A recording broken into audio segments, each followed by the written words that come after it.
bandeko balandi kokamwa mbula oyo ya 2021 memili biso makambo ebele ndenge kaka papa Simon Kimbangu aloba yango na 1921 lelo esali 100 ans ete bokoyamba mabota nyonso ya mokili awa na ngomba ya bule nkolo yesu nde akosangisa bino bobosana yango te bande to banye mbula oyo makambo ebele tosi tomoni lelo le 2 novembre 2021 ezali bongo tour ya star monene ya mboka oyo Koffi Olomide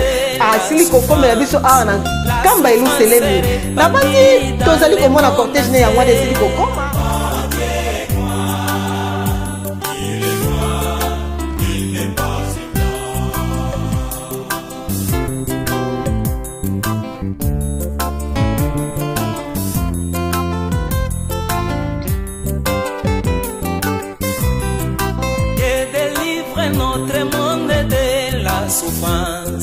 La souffrance est répandue dans le monde entier.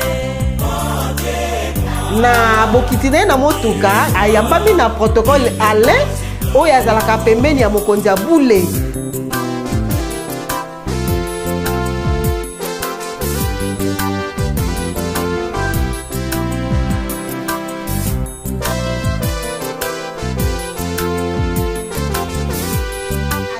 ndela pona kokota na ndako ya papa malongo papa de ngenda kuntima ndako oyo etongamaka ntango papa Shenuda ayaka awa na nkamba Yelusalemi asili koyambama na kati ya ndako epai ya mama Francine oyo akosalaka na ndako ya papa malongo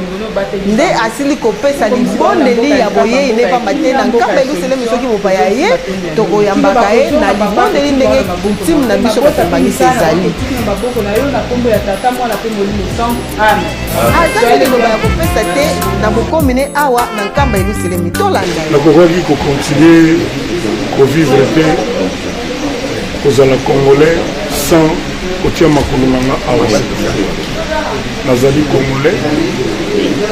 nayebi Simon Kimbangu azali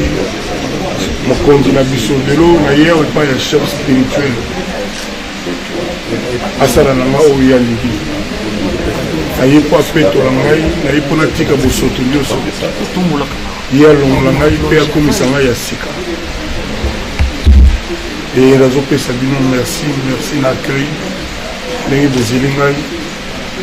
bato bazali awa te baotala na télévision napesi bato nyonso merci nalobi vive mboka nkamba Congo eza mpena mboka ya richesse oyo ezali koleka meki voilà tout le monde en Boulouse pour rien te toza bana ndako ndenge papa alobaka bon voilà lelo na sepeli mingi koyamba biso nyonso tu moto lokola Koffi Olomide mopao oyo asala carrière na ye oyo nyonso ayebi eke lelo na demande na ye ye moko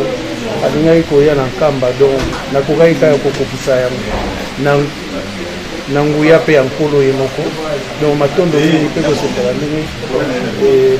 mokolo yango ekokisami mokolo ya lelo mais nakorectifie bato mingi meme bakomi kobenga mpe kotuna mpe koloba neti mwa licho ce qui est pas bien ki alobaka koya le 12 octobre non azwaka invitation na ye à sa convenance, la date de sa convenance et le ekokisami lelo donc voilà le 2 novembre bienvenue à Mopao et Nzamba za na biso nyonso.